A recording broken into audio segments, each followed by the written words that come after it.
وصیت کرنا اسلام نے بہت زیادہ اس پہ توجہ کروائی ہے، لیکن اکثر مسلمان اس سے غافل ہیں۔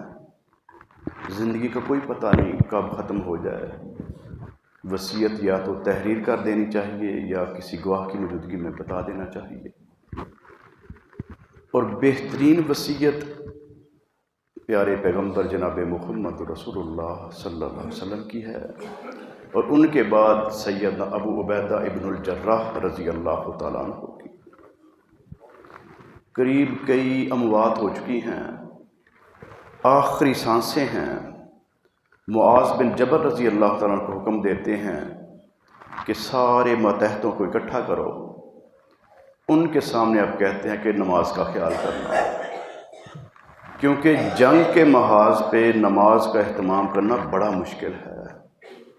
تو آپ نے فرمایا جو کیفیت ہو، دو اکٹھی کر سکتے ہو، ظہر اثر اور مغرب عشاء، یا ایک ایک رکعت پڑھ سکتے ہو کہ ایک گروہ نماز پڑھے، دوسرا جنگ کرے، جب وہ جنگ سے فارغ ہو کے واپس آئے وہ نماز پڑھ لے، یہ ادھر چلا جائے۔ نماز کے اندر جگہ کی تبدیلی، جو کیفیت ہو نماز کا اہتمام کرنا۔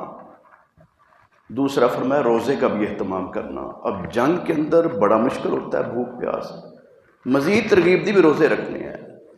حج کا موسم آئے تو حج بھی کرنا ہے، اور فرمایا کہ صدقہ بھی کرنا ہے، حالانکہ خود ضرورت مند ہوتا ہے، اور فرمایا کہ اطاعت کرنی ہے اپنے امیر کی، اور خیر خواہی کرنی ہے ہر مسلمان سے، ہر انسان سے۔ یہ وہ وصیتیں ہیں جس نے انسان کے اعمال کے اندر یہ جو انتہا پسندی ہے نا، ہمارے ہاں ہے کہ یہ تبلیغی جماعت ہے، اس نے صرف تبلیغ کرنی ہے، یہ جہادی جماعت ہے، صرف جہاد کرنا ہے، یہ مولوی لوگ ہیں انہوں نے صرف بس یہ کام کرنا ہے۔ یہ تقسیم اسلام میں نہیں ہے۔ ایک کامل مسلمان اس کو جو موقع ملتا ہے وہ کرتا ہے۔ تو ہم دیکھیں کہ یہ جو ہمارا ایمان ہے، زندگی کو کوئی پتہ نہیں کب ختم ہو جائے، اس کی تیاری کیا کی ہے، اس کی وصیت کیا کی اپنے بعد کے، اپنے ورثاء کے لیے۔ اللہ تعالیٰ میں چھوٹی سے چھوٹی اور بڑی سے بڑی ہر وہ چیز جو اسلام کی ہے اس کو اختیار کرنے کی توفیق عطا فرمائے۔